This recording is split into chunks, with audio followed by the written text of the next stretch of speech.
साल था 1932। भारत के दो सबसे महान नेता एक दूसरे के आमने सामने थे। ये एक ऐसी वैचारिक लड़ाई थी जिसने देश का भविष्य हमेशा के लिए बदल दिया। आज हम बात करेंगे पूना पैक्ट की, एक ऐसे समझौते की जो एक जानलेवा अनशन की आग से पैदा हुआ था। ये एक ऐसा सवाल है जो आज भी सोचने पर मजबूर कर देता है।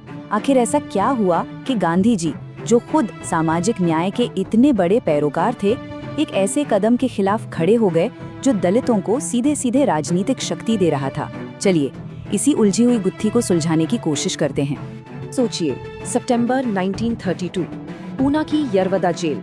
माहौल में जबरदस्त तनाव था। पूरे देश की सांसें मानो थम सी गई थीं। एक तरफ राष्ट्र अपने सबसे बड़े नेता को मौत की ओर बढ़ते देख रहा था और दूसरी तरफ सबकी नजरें एक ही शख्स पर टिकी थी, डॉक्टर बी.आर. अम्बेडकर। तो इस पूरे संकट के केंद्र में थे दो दिग्गज नेता। कमाल की बात यह है कि दोनों ही भारत के दबे कुचले समाज का भला चाहते थे, लेकिन दोनों के रास्ते एक दूसरे से बिल्कुल अलग थे।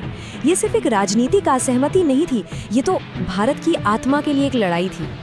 एक तरफ थे डॉक्टर अम्बेडकर, जिनका मानना था कि दलितों को पृथक निर्वाचक मंडल यानी सेपरेट इलेक्टोरेट मिलना ही चाहिए।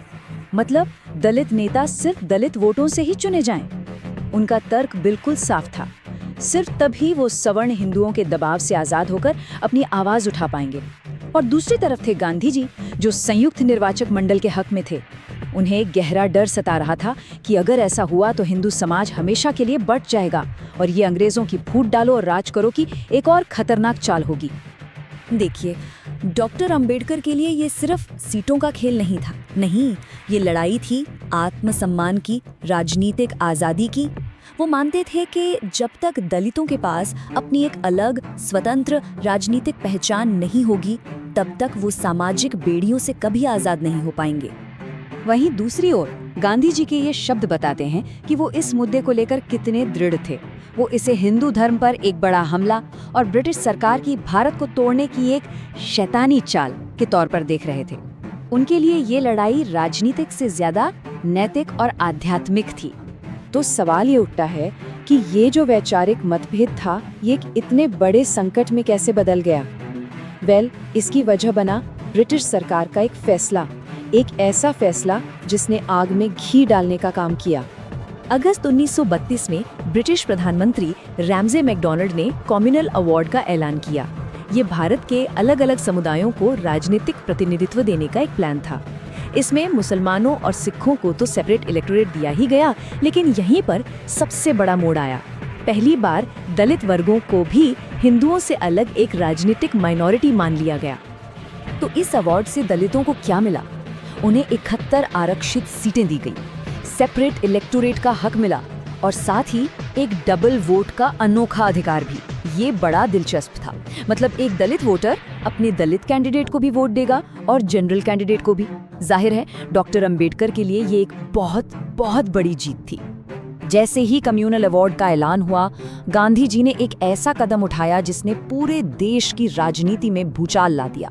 उन्होंने अपने सबसे शक्तिशाली हथियार का इस्तेमाल करने का फैसला किया, आमरण अनशन। और इसके बाद चीजें बहुत तेजी से बदली।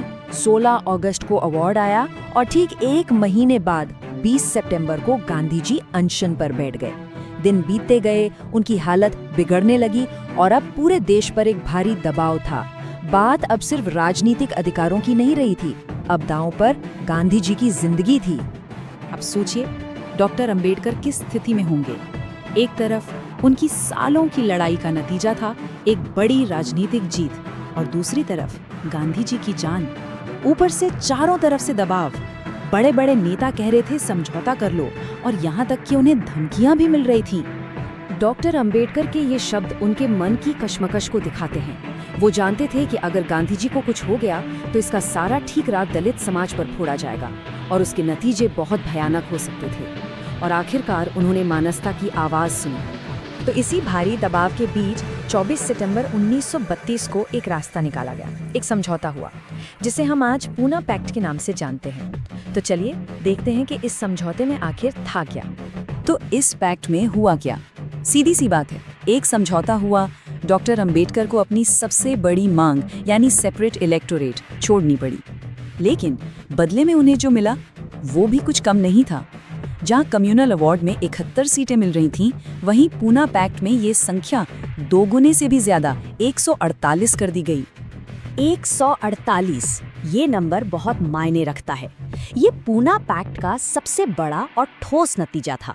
इसने दलित समाज के राजनीतिक प्रतिनिधित्व को एक झटके में बहुत ज्यादा बढ़ा दिया। तो भले ही अपनी एक मांग छोड़नी पड़ी हो, पर ये डॉक्टर अंबेडकर की बातचीत की एक बहुत बड़ी कामयाबी थी। तो सवाल ये है कि ये जो नया सिस्टम बना, ये काम कैसे करता? समझिए, इसमें 2 स्टेज थे। पहले स्टेज में सिर्फ दलित वोटर वोट डालते और अपने 4 कैंडिडेट का एक पैनल चुनते। फिर आता दूसरा स्टेज। अब उस पैनल के 4 लोगों के लिए जनरल वोटिंग होती, जिसमें सब लोग, हिंदू दलित, सब वोट डालते। तो ये एक तरह से दोनों सिस्टम्स के बीच का एक रास्ता था। तो पूना पैक्ट ने उस वक्त के संकट को तो खत्म कर दिया, गांधी जी की जान बच गई। लेकिन इसकी जो विरासत है वो आज भी बहुत कॉम्प्लिकेटेड है और इस पर बहस आज भी जारी है। चलिए जरा इसके लंबे असर को समझने की कोशिश करते हैं। अगर इसके अच्छे पहलुओं की बात करें तो इसी पैक्ट ने भारत में आरक्षण व्यवस्था की नींव डाली और दलितों के लिए सीटें दोगुनी से ज्यादा कर दी। लेकिन सिक्के का दूसरा पहलू भी है और वो भी उतना ही मजबूत है। आलोचक कहते हैं, और ये बात आज भी कही जाती है, कि इससे जो दलित नेता चुने गए वो जीतने के लिए सवर्ण वोटों पर निर्भर हो गए, तो वो अपने समुदाय की आवाज उतनी मजबूती से नहीं उठा पाए। और सबसे बड़ी बात, खुद डॉक्टर अंबेडकर ने भी बाद में इस पैक्ट पर बहुत अफसोस जताया था। और इस समझौते का असर कितना गहरा और लंबा था, इसका अंदाजा आप इस बात से लगाइए कि यही सिस्टम जॉइंट इलेक्टोरेट के साथ रिजर्व सीटें आगे चलकर भारत सरकार के 1935 एक्ट का हिस्सा बना और फिर हमारे अपने संविधान का एक अटूट हिस्सा बना। मतलब आज हम जो आरक्षण की व्यवस्था देखते हैं, उसकी राजनीतिक और वैचारिक जड़ें कहीं ना कहीं इसी पूना पैक्ट में हैं। तो आखिर में हम फिर उसी सवाल पर लौटते हैं, क्या पूना पैक्ट एक समझदारी भरा और जरूरी कदम था जिसने देश को टूटने से बचाया और दलितों को पहले से कहीं ज्यादा सीटें दिलाईं? या फिर ये एक मजबूरी का सौदा था जिसने सच्ची राजनीतिक आजादी का सपना हमेशा के लिए छीन लिया?